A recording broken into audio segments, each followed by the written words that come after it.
Esta parte do Salmo número 1 que nós vamos meditar e ler agora, ela fala com todos os que querem dar fruto, bons frutos, os que querem ser produtivos, aqueles que não querem passar a vida toda como um vento, como uma fumaça que aparece e depois desaparece, mas querem ser pessoas úteis para si mesmas e para as pessoas ao seu redor. O Salmo número 1, como eu dizia, ele é uma introdução a todos os outros salmos, porque ele resume o assunto de o destino dos justos e o destino dos ímpios. O que acontece com os justos, aqueles justos na Bíblia, não são as pessoas apenas que são boazinhas, mas são as pessoas que obedecem a Deus, que colocam a fé delas em Deus, a confiança delas em Deus. Então, justos, o que vai acontecer com eles, a promessa de Deus a respeito deles, e os ímpios, aqueles que vivem alheios a Deus, não querem viver suas vidas debaixo das regras de Deus. E talvez você diga assim, mas bispo, eu vejo muita gente justa nesse mundo sofrer, eu vejo muita gente justa acabar mal, morrer, às vezes inocentemente, etc. Por quê? Primeiro, duas coisas. Você tem que entender. O justo na Bíblia é aquele que vive debaixo das palavras de Deus, em obediência à palavra de Deus. E nem todo mundo que adota um modo de vida correto crê em Deus. Tem muito ateu que adota um modo de vida correto, mas não crê em Deus. Então ele é justo diante de Deus? Não, ele é justo aos próprios olhos. Ele é justo segundo a própria justiça. E outro assunto é que nós temos que entender que para o justo, a morte não é o fim. A pessoa era tão boa, morreu num acidente, morreu. Meu filho, que era uma pessoa tão boa, trabalhador, não andava no caminho errado, estava um dia indo para a escola e aí veio o carro desgovernado, uma pessoa que estava bêbada, intoxicada, perdeu o controle e lançou o carro contra o meu filho morreu, não tinha nada a ver com aquilo. Seu filho era justo? Não foi o fim da vida dele, foi o fim da vida dele aqui na terra. Mas o justo viverá eternamente. E a palavra fala que Deus às vezes recolhe o justo para si.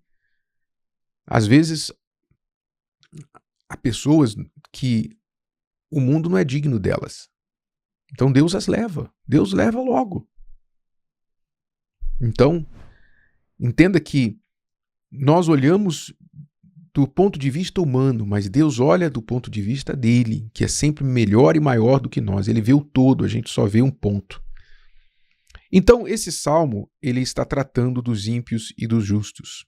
Como que a pessoa que anda no conselho dos ímpios, procura viver da forma que os ímpios vivem, o que vai acontecer com ela, e aquele que é justo, que tem o seu prazer na lei de Deus, medita nela de dia e de noite, e procura viver segundo o conselho dele. E ele continua no versículo 3, então falando como vai suceder a vida deste que tem o seu prazer na lei do Senhor. E na sua lei medita de dia e de noite, pratica esta palavra.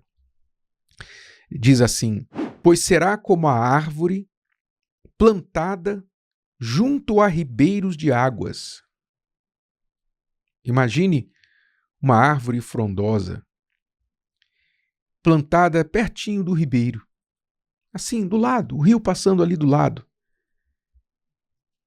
a qual dá o seu fruto no seu tempo, as suas folhas não cairão, e tudo quanto fizer prosperará. Este texto do Salmo 1 conversa com Jeremias 17. Você sabe que a Bíblia, os escritores bíblicos, eles conversam uns com os outros.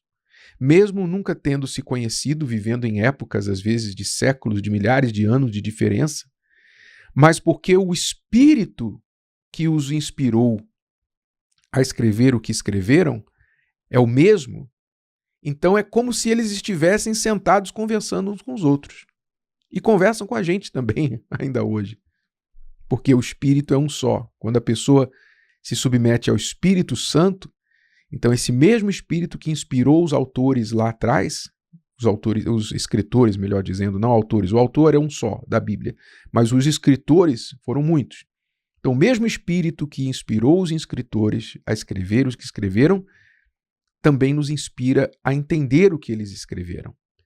E assim é como se nós estivéssemos conversando com Davi quando ele escreveu esse salmo, e agora com Jeremias, que viveu muito depois de Davi, mas também escreveu palavras semelhantes. Em Jeremias 17, a partir do versículo 7, diz assim: Bendito o homem que confia no Senhor e cuja confiança é o Senhor. Ou seja, não é confiar no dinheiro, na capacidade, no governo, nos bens, na força, ninguém. O médico é confiar em Deus. Então, bendito o homem que confia no Senhor e cuja confiança é o Senhor. Porque será como a árvore plantada junto às águas, que estende as suas raízes para o ribeiro, quer dizer, a raiz da árvore, ela vai procurando a água. Ela vai procurando a água, ela vai crescendo para onde está a água. Então, há árvores que têm raízes profundas, porque a água está lá embaixo. O lençol d'água está lá embaixo. Então, a água fica procurando, a raiz da árvore fica procurando a água. Então, ela vai se estendendo, vai furando a terra em busca da água. E essa árvore, percebendo que ali do lado tem um ribeiro, ela vai estendendo as suas raízes para o ribeiro, como diz o texto. Estende as suas raízes para o ribeiro e não receia quando vem o calor. Mas a sua folha fica verde, e no ano de sequidão não se preocupa, nem deixa de dar o seu fruto. É maravilhoso, né? Magnífico essa linguagem, essa ilustração que tanto o rei Davi quanto o profeta Jeremias usaram para ilustrar aquele que confia em Deus e que tem o seu prazer na palavra dele, medita na palavra dele de dia e de noite. Primeiro, as águas aqui, obviamente, representam essa palavra. As águas, a palavra de Deus, é como a água limpa, pura, puríssima, que lava, vai limpando os nossos pensamentos. Você quer, por exemplo, ficar livre da poluição, da sujeira, da depressão, da ansiedade, dos maus pensamentos. O que é que você deve fazer? Comece a meditar na palavra de Deus. Comece a ler a palavra de Deus. Diminua a leitura e o consumo dos conteúdos deste mundo, conteúdos de notícias, de músicas, de livros de fulano, beltrano. Diminua esses conteúdos de letras mortas, letras que, na melhor das hipóteses, não têm vida, na pior das hipóteses, trazem a morte. Reduza essas palavras da sua mente, dos seus olhos e dos seus ouvidos e comece a colocar dentro de si a palavra de Deus. Medite na Bíblia, nas Escrituras Sagradas. Medite e você vai ver que essa depressão, essa sujeira, esses maus pensamentos vão acabando, vão se limpando da sua mente, porque a água da palavra vai lavando o seu interior. Então a água dos ribeiros aqui é a palavra de Deus. E a árvore é você. As raízes são o esforço que você deve fazer para ir buscar a palavra. Vá buscar a palavra. Estenda as suas raízes, como diz o texto aqui. Estende essa árvore, estende as suas raízes para o ribeiro. Então estenda as suas raízes para o ribeiro. Vai buscar na palavra de Deus a resposta para os seus problemas, suas questões, suas perguntas, seus porquês. Vá buscar lá. Esforce-se, não é? Porque a raiz, ela tem que furar a terra.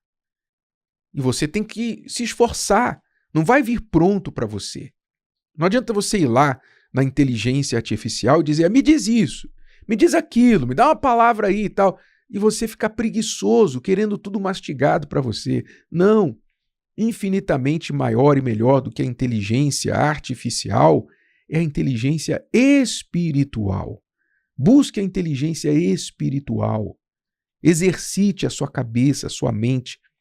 Faça o esforço para ir buscar a palavra. E assim como o ribeiro estava do lado da árvore, Deus está aí do seu lado, meu amigo, minha amiga. Deus não está longe, não.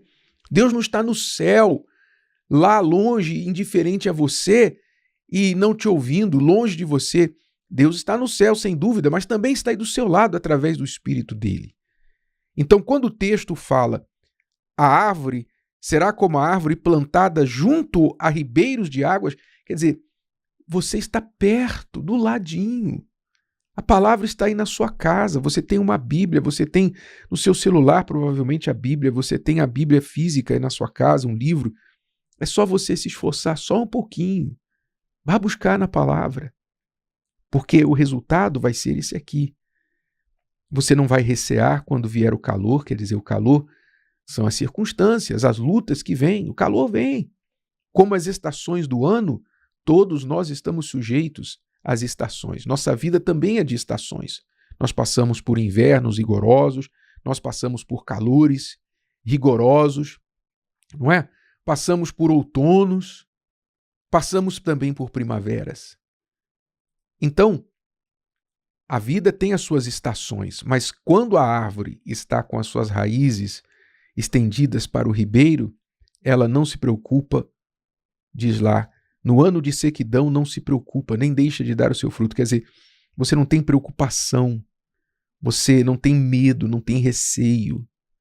Não tem receio. O medo não habita dentro de você, porque o espaço da sua mente já está ocupado pela palavra de Deus. E você vai dando fruto, você vai continuando a dar fruto. Todo mundo desesperado, todo mundo secando ao seu redor e você dando fruto. Por quê? Porque lá embaixo, o que ninguém vê é que debaixo da terra as suas raízes estão estendidas lá para o ribeiro. Ainda que por cima o ribeiro pode até ter secado, mas embaixo está lá a água. Embaixo está lá a água, o lençol d'água está lá embaixo. E a árvore está lá com as suas raízes estendidas para essa água. Coloque isso em prática na sua vida. Incorpore a palavra de Deus, a meditação diária da palavra de Deus na sua vida. Diminua o volume das outras vozes, o consumo dos outros conteúdos inúteis e fúteis, e aumente o volume da voz de Deus aos seus ouvidos, o seu tempo que você passa com a palavra, a meditação, você pensando aqui na mente o que Deus está falando, se apegando àquilo, confiando naquilo, que você verá que você também será como essa árvore que nunca cessa de dar fruto. Se o vídeo de hoje te ajudou, você conhece alguém que vai ser ajudado por essa mensagem, passe adiante. E se você ainda não inscreveu aqui no canal, inscreva-se agora. Até a próxima.